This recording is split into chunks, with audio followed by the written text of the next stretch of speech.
if you don't have someone there that's comfortable crafting a message for your internal team, how do they know what they're coming? I mean, how are you recruiting? How are you convincing some of the best people out there that can do what they need to do, that they need to come and work for you if you have no clear messaging?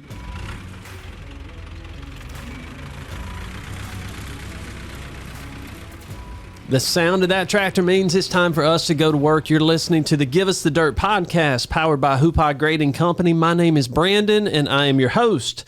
We want to welcome you back, Dirt Movers, to another episode of the Give Us the Dirt podcast. Today, we're going to bulldoze through some of the stubborn industry misconceptions, what I like to call head trash, about the role of marketing in construction.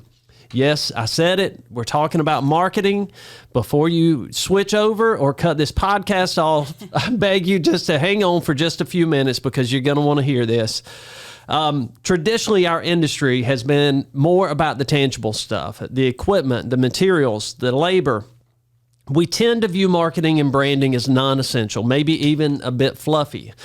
And I get it. You might be thinking about the cost of marketing and wondering if it actually drives business growth. But let me tell you something. A growth plan without marketing is like a dozer without fuel. It's not going anywhere fast. You've got to have it.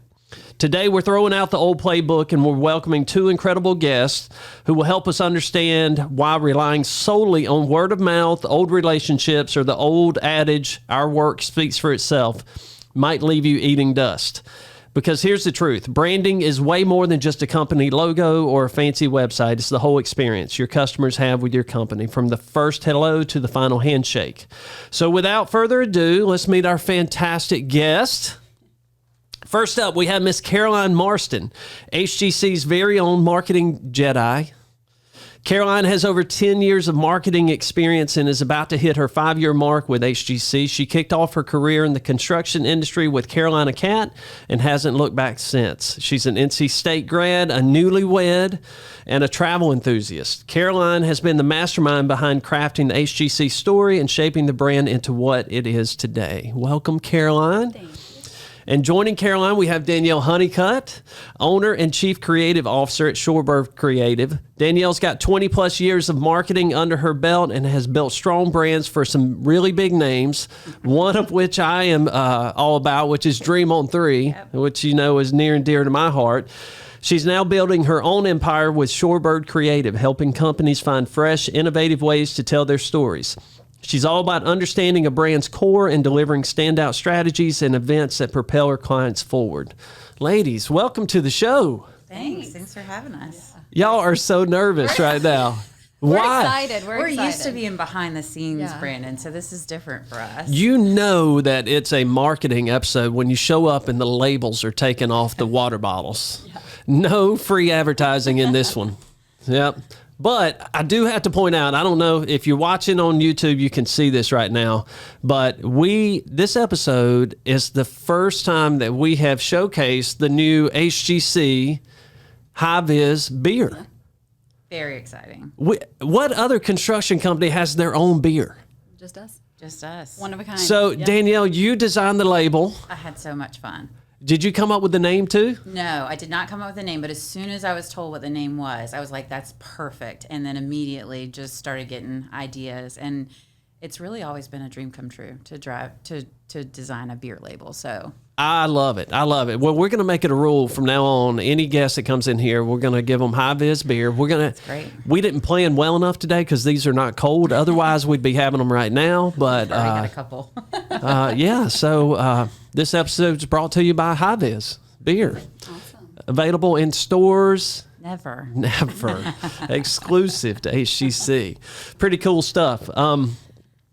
So I mentioned in my intro that marketing's vital to a growth plan. At HGC, we didn't just dabble in marketing. We went all in, as we typically do with everything that we do. And we brought it in-house, and we decided we're going to build this team from scratch. And when I say we, I mean you, right? Caroline, I don't know if you remember. I remember it vividly. You remember us sitting down and talking about you coming to work for HGC? Having coffee at Rhino Market. Yeah. And So the one thing that I remember, to this day, I still don't know how you said yes. I don't know how I convinced you to come. All we knew is you had a great reputation, and we felt like you were the person to help us build this thing that we had no idea how to build. Yeah. And we sat down and you said, what are you asking me to do? And I said, I don't know, but I know that you could do it. We've got a great story at HGC. We need somebody that can help us tell it, help us build this team. And somehow you said yes to that. I did. Yeah. What was it? What was it that got you excited about it? I don't know. I think I took a leap of faith, but it was a great opportunity. And I know we built a relationship from when I was at Caroline Marston, and so there was already a relationship there. And so I felt confident in kind of where you and the leadership team want to take the company. And so I dove right in. And so I didn't really know what I was doing or kind of where we were going to go. But yeah, like you said, it's almost been 5 years, and I wouldn't have ever thought we'd be where we are today with the team that I have and being on a podcast that, our team's responsible for. But it's been really awesome. And what was your first order of business? What was the first thing you wanted to tackle? I think, first things first, just trying to figure out, what have we been doing? So what does our marketing look like? There wasn't much. Yeah, there wasn't much. We outsourced some things at the time, and so understanding kind of what those relationships look like, and if there was an opportunity to bring stuff in-house, which ultimately there was. Also understanding, what we were doing from an internal communications, an internal marketing side. There was a lot to learn there. So I think like my first order of business was really just understanding what we were doing from day one, and to try to find those opportunities to help out the team. Yeah, you brought up a good point there that we'll circle back to. It's when you're talking about marketing, you're not just talking about to the outside world. You're talking about how do you tell your story and get your messaging across internally as well. So you're having to look at both pieces at the same time. What about the construction world do you like? Because obviously your skill set could be applied to many different industries, but for some reason you've been attached to construction. What is that? I think I just love the people. And to your point, I had no experience in the industry before I went to Caroline Marston, and I was there for a little over 5 years. And that's kind of where I learned everything I knew at the time. But then I came here and I felt like I was starting over again, because when I was there, it was more of the sales side, the equipment side. And coming here, I had to learn the business. What do we do with the equipment? How do we operate? So there was a learning curve there, but I think across the board, it's the people. No matter what company you're in and what part of the industry, we really have the best people, and we have the best people at our company, our partners. Everybody is just great. I think we hear that a lot, and I'm with you. That would be my answer too to that question. Why the construction industry? What does it mean though when you say the people? What is it about the people? I think, they're just hardworking people who will do what they need to do to get the job done. So if I'm on a job site and don't know what's going on or have questions, there's people there who are passionate and excited about what they do every day, and, building our communities. People are proud of the work that they do, which I think you don't always find that in other industries, and that makes us unique. And so it's fun to be a part of a team and a company that's building something and, contributing to our community. And you can look around and point at the projects, and driving down the road, you can see like the work that we do kind of come to life. So that's really, those are two good words: passion and pride. Yeah, I agree. Now your team looks a little bit different today than it did when you started, because you were a team of one. Yeah. What does it look like today? Yeah, so now we're a team of 4, and the team that the marketing team is on is, when I started, we were a team of 3, the team development group, and now we're a team of almost 20. So the marketing team has grown, the team development team has grown, but our team, we're fairly new. We've got, I work with 3 really great teammates. One of them's in the room right now, and so we do a lot. Like you were saying, we do internal communication, social media, videos, events. Like we do things. No matter what you can think of related to marketing and communications, we kind of do it all, which is awesome. Let's talk about that, because team development is probably not a common group within most construction companies. the marketing team is not 20 deep. The team development group, Yes. and that incorporates safety. It includes our onboarding, training, development, curriculum, all that stuff. Yeah. But your marketing team is housed within team development. Why did you make that decision, or why has the team made that decision that marketing should be within that group? Yeah, that's a great question, and I think Was that one you prepared for? Because I just made that up. That's not on your notes, is it? No, but I know the answer. So All right, well, great. good. So, I think the team development group, we're very diverse in the things that we do, but at the end of the day, we're really just a resource for each other and for the rest of the company. And so if there's safety projects or training initiatives that we're working on, it's up to our team to figure out how do we want to market that to our teammates, or how do we want to share that externally. And so it makes sense for us to kind of fall under the same umbrella, because we're able to be more strategic and, have those conversations and be more prepared for, rolling things out and stuff like that. So I think it's just kind of a natural fit, but, to my point, like, we all started from such a small team, and then we kind of grew and developed over the years. And so it just sort of snowballed into what it is today. I think it makes a ton of sense, Yeah. right? It's all about messaging and engaging your audience. And team development is about the team here and engaging them and being able to communicate whatever message it is that we're pushing effectively and in a way that they'll get it and understand it. And so, well, that's awesome. So the team's grown, but you still, about 2 years ago, you decided that we may need some outside support. So you engaged Danielle and Shorebird. Tell me, why did you feel like we needed to do that? Yeah. So when I started, like I said, one of the goals was to bring everything in-house. So if there were opportunities for us to do things ourselves, we had, more bandwidth with me being on the team. And then over the years, we added to some of those positions. The first one was the social media coordinator. And so that was one of our first realizations, was that social media, managing that content creation, is such a big role and can really be a full-time position. So we invested in that first, and then we grew the team to an event coordinator about a year later. So we've really grown pretty steadily over the last 4 years. And so we've got Kimberly, who's been a great addition. And so she handles all of our employee events, but also our touch points with our clients and our partners, which has been really great and has allowed us to just continue to build those relationships. And then we had Kiana join the team, who is responsible for all of our media. So she does our photography and videography. She's running the podcast right now. And what's up, Kiana? She's been you want to awesome. high vis? And so, yeah, she's been great. But, like I said, we've found kind of those opportunities to just to bring people on board. And so with that, we were responsible internally for a lot, but something that's maybe lost, I think, a little bit is some of that external perspective. And so Danielle's been a partner for us for a long time, back to her Dream on 3 Days. And so I think when she created Shorebird, it was just a really natural fit, and so it just made sense for us to partner with her as well.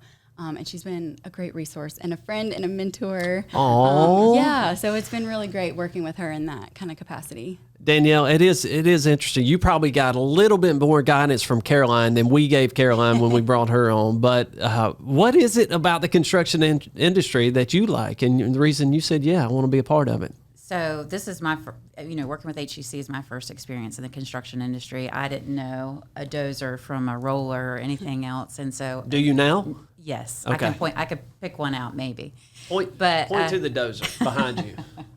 The dozer is right there. There is no dozer on the wall. Trick question. That was a trick question. Dang, Brandon. All right. Sorry I did that okay. to you. So I may not be an expert on equipment, but I have learned very quickly that, just like what you were saying earlier about why you're doing this, Caroline, and why you enjoy working in the construction industry, the people have just been amazing. One of the first projects that I helped with, worked on, was a video shoot that we did here, a production shoot to convey our culture and interview our project managers and our teammates to figure out, what the culture is here at HCC. And it was just so authentic. Like, it wasn't like a edited thing, it was being behind the scenes, listening to these employees kind of share their heart and their passion for what they do and the way that they work together as a team. You could tell that they didn't just, talk the talk, that they walked it. And that has been, like, I've just been embraced, almost like an internal team member, even though I'm not. And so that's been really cool. It is cool to see some of these men and women from the field showing up on videos. Were they intimidated by that originally, or did everybody just say, "Yeah, I'll do it"? Oh no, son? there's definitely some nervous folks when we were doing those recordings. Yeah, but I'm I sure. get it, because I mean we're a little nervous being behind the mic today, so I get that. It's a little different than your day-to-day work. So It is, and I think that's what makes it fun. Is that this industry has not done a lot of this typically, and so to do it, it's new, it's exciting. We're trying new things. But you've done a great job being able to introduce that piece of it to us. I want to go a little bit further into that, and let's talk about media, because media is a big thing, right? Media to me is how people consume information, and there are many, many different platforms nowadays. Too many platforms out there to be able to consume that information. How do you? When you're working with a company, how do you know which platforms to use? How does a company know which ones to use? I think just really trying to understand what their goals are. I mean, first things first, you got to come in and understand that just in about anything that you're going to do with that company. But, with business, anything that's in business development, LinkedIn is obvious. You're going to do that. That's where the business world lives. So we're going to spend time there. But you may not be a company that's suited for TikTok, or you may not be a company that's suited for Instagram even. And so I think just trying to understand their priorities, and also understanding the way the audiences that you want to reach consume information. And then you're strategic about it. And sometimes it even involves testing. You may get to the point where you're testing things out and you're like, we're just not doing much on Twitter, so maybe you back off of that a little bit. So it's not wrong to try things and test things, certainly. But I think evaluating how it's going, what's working, what's not working, and then, re-strategizing, coming up with a new plan if you need to. So. There are a couple of different things that you just mentioned there that I think are really important. When getting into marketing, and especially the social media part of it, it's not just posting. There's a strategy there, right? And even to the point of determining which platforms you're going to use LinkedIn for a different purpose than you're going to use TikTok. Right. You're going to use Instagram for a different purpose than you are Twitter, right? You're different audiences, different purposes, but there's a strategy in place that not only can you execute, you can evaluate. How's this working? Are we reaching our intended audience? I think that's one of the things in the beginning when we look back at the start of maybe the first full-time position in social media or content creation for HGC. We just went in, we weren't necessarily measuring. Even a little while after we got, after I came on board to support, we still weren't looking at metrics and analytics and what was working and what wasn't. But that's one of the things that we've been able to spend time on, I think, and I've been able to support in that way to say, outside of these day-to-day urgencies that we have in regular operations, like how can we step back and really evaluate what we're doing? But, you mentioned these different platforms and how you communicate differently on them and different audiences. And it's funny because you got one person that's normally doing all of those things. And I remember when we brought Deja on and we sat in this room right here and interviewed her, and she didn't have experience in construction, and she has just come in and absolutely killed it. But, I think if you talk to her about what her construction knowledge was on day one versus like what she is now after a year and a half, 2 years, like she's learned how to craft the messaging so that it makes sense. Yep. Can you imagine crafting messaging for a construction company, having a bunch of construction people, following along and being, what is this? What are they even talking about? Do these people even know what they're talking about? Because you've got someone who's an expert in social media that may not be an expert in construction. So that's been really, really cool to watch these marketing specialists come in and really understand the industry so that they can talk intelligently about it. Yeah, that's a great point, because you can't just throw somebody at marketing or social because it's somebody that's got extra time. This person has to know what they're doing. This is a critical position. In fact, I tell this story all the time. When we started Dream on 3 12 years ago, I didn't know anything about nonprofits. But evidently, the wrong move to make was to make your first hire a marketing director. And that was our first hire. We hired Danielle and brought her on, and everybody said, you can't do that. And I said, can't do what? You can't hire a marketing director as your first hire. That's not. God, you didn't know what you were doing there. Yeah. I said, well, I didn't know anything about nonprofits. I think, again, that's head trash, right? I don't believe in that. My thought was, I don't know how to do it without it. Right? I don't know how to tell the story. I don't know how to get the message out about what we're doing without someone that understands this. And the position is critical for the reason that you said too. This person that's handling, or this team that's handling your marketing, that is your voice. That is the voice of the company. And if they don't know it, then they're crafting their own message. Right. So it's really important. It takes a long time for someone to understand that voice. Yeah. No, that's a good point. And I think back to one of the challenges you mentioned, which is getting people to feel comfortable on camera and be willing to talk. That has been a challenge for us. But I will say Deja has done a really great job over the last 2 years building relationships with people in the field, with our leadership, with our field teammates.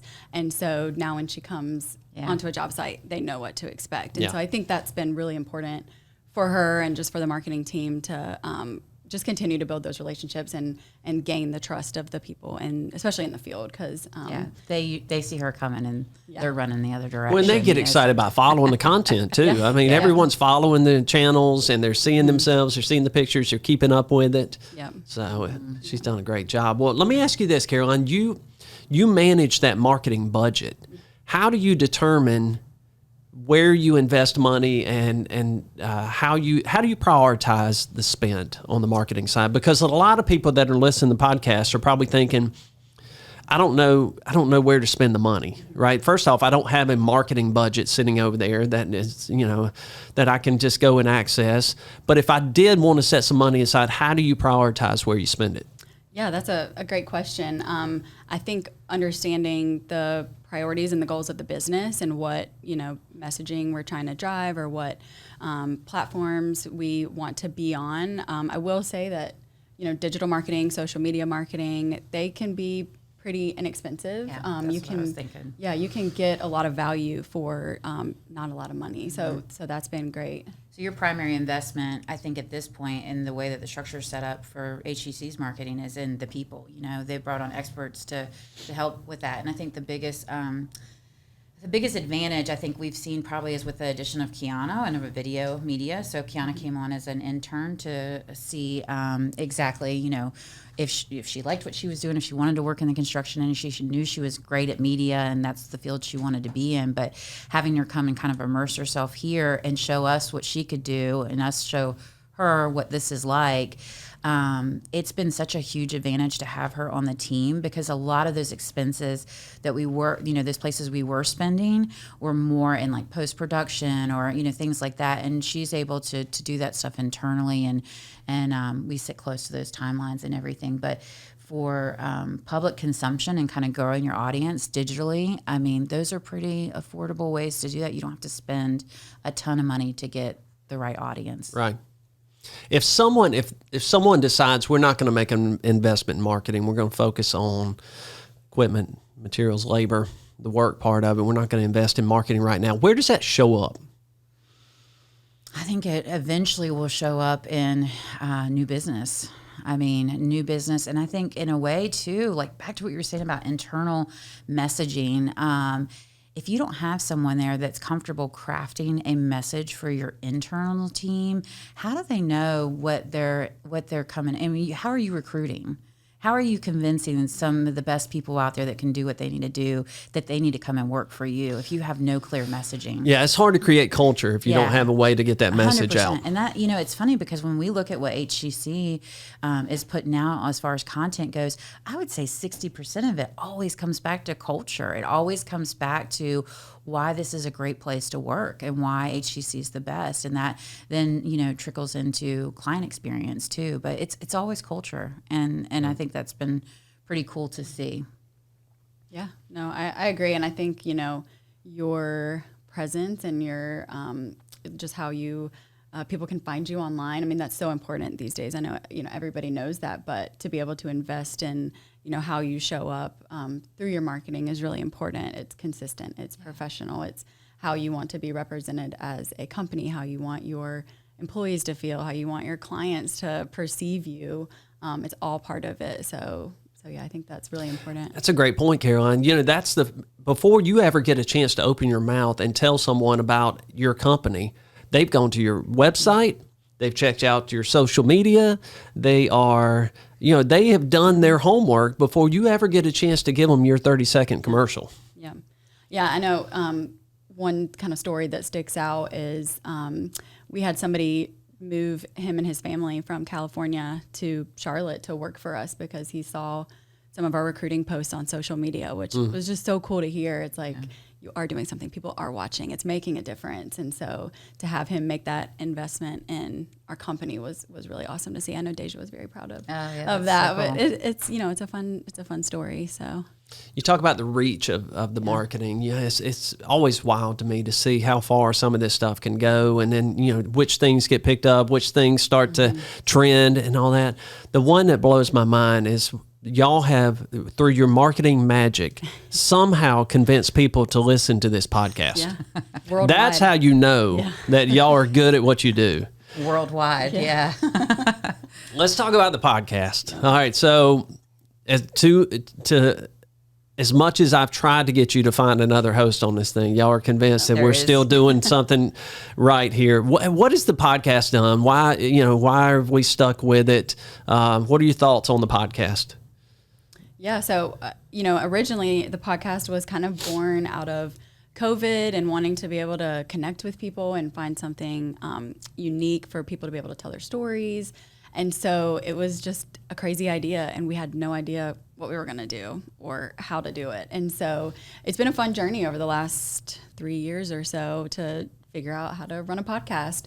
But it's been really cool to see, like you were saying, what our reach is. And we have people in other states across the country reaching out and giving us feedback and wanting to be guests and stuff, which has been really awesome because, again, you don't know if people are listening, but they are. So that's been really nice. And I think we've been fortunate to have some really great guests on here and to be able to share those stories and use it as a platform to just to highlight other companies and all these great people that do work in our industry. It's been a blessing. Yeah, I was going to say the same, like with about the part about the telling a story. So it's not just HGC stories. I mean, you could start a podcast for your company and just simply come in and talk solely about your company, but you're telling the stories. You're interviewing people from different backgrounds and different levels in their career and accomplishments and goals and all kinds of things. And you're speaking to the industry, and so you're sharing stories with the industry, which is what I think has made it successful.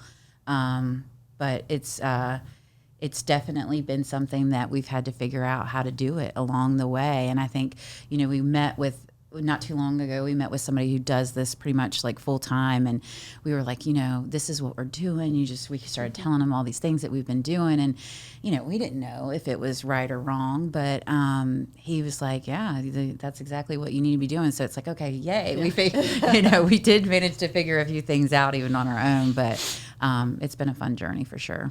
It has been fun, and I pick with you. I enjoy doing it. We have had some incredible guests, and I do like the fact, too, that this is not focused on HGC. This is about the industry, and we've always said here at HGC that we need the industries, the perception of our industry to change. Mm-hmm. We need everyone to be doing these things. We need everyone to be showcasing the parts of our business that people don't get to see anymore. Right. And this is just one of the ways that we get to do that.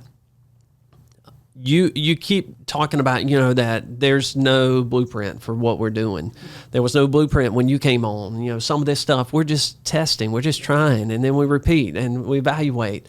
That's really a lot of marketing, right? Mm-hmm. There's no secret formula to this. In fact, that formula is changing every day. Yeah, I was going to say, if we do figure it out, it's going to change tomorrow. So how do you keep up with that? And I think, to your credit, Caroline, I think that was one of the great things about, yes, we've got an in-house team, but you still saw a need to bring in outside support to help with the changing environment of marketing. Like, what is going on outside that we need to be looking at or thinking about?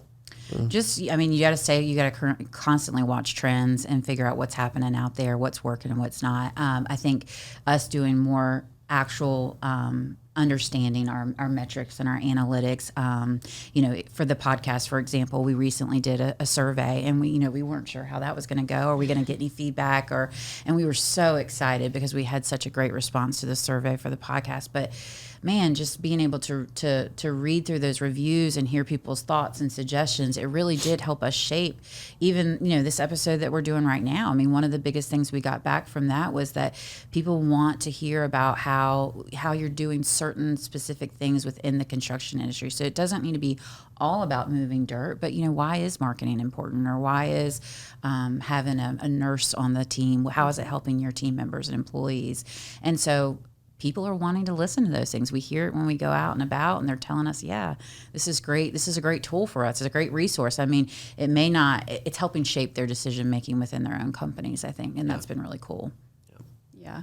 Yeah. And I think, kind of to that point, just not getting complacent with anything that we're doing from a marketing team. I think it's easy to do if we figure out that, what works, then, just keep doing that, but also not being afraid to push the envelope, try something new. Creativity is a part of it. So you have to stay on the creative side of it and make sure that you're not just getting complacent, with what you're doing, because it's going to stop working at some point, even if it's going well for a while. Yeah, even if you're on top, you got to stay there. You got to stay with the trend. Well, let's, you talk about the survey, you talk about getting the feedback. People want to know, let's give them what they want, right? Caroline, you've been doing this a long time now. What would be your number one tip to someone that was wanting to up their marketing game? Ooh, that's a good question. Is that on your list? It's not on my list. Ooh. I'm not prepared. Stumped you. No, I mean, I think really just evaluating what your needs as a business are first. And so, I think an organization that is 15 people is going to be, their goals are going to be different than an organization of 500 people. And so figure out what you want to focus on and just kind of message everything around that, whether it's recruiting or your culture or business development. I think that's something for us that's changed over the years. And as we've expanded our services, we've focused on that at times when it's kind of our busy season. We focus heavier on recruiting. And so figuring out what your business needs and starting small, and I think everything will kind of organically grow from there. That's what it did here, and it's been really nice to watch. I think you crushed that, and it wasn't even on your notes. You're right. It's like you're a marketing professional or something. But it's not about just starting to market yourself. It is, what are the goals of the company? Are the goals to drive business right now? Do we need to focus on business development? Do we, is it about recruiting? Do we need to get people in the door right now? Is it about building culture? Like, what are the goals? And then let's draft a strategy from there.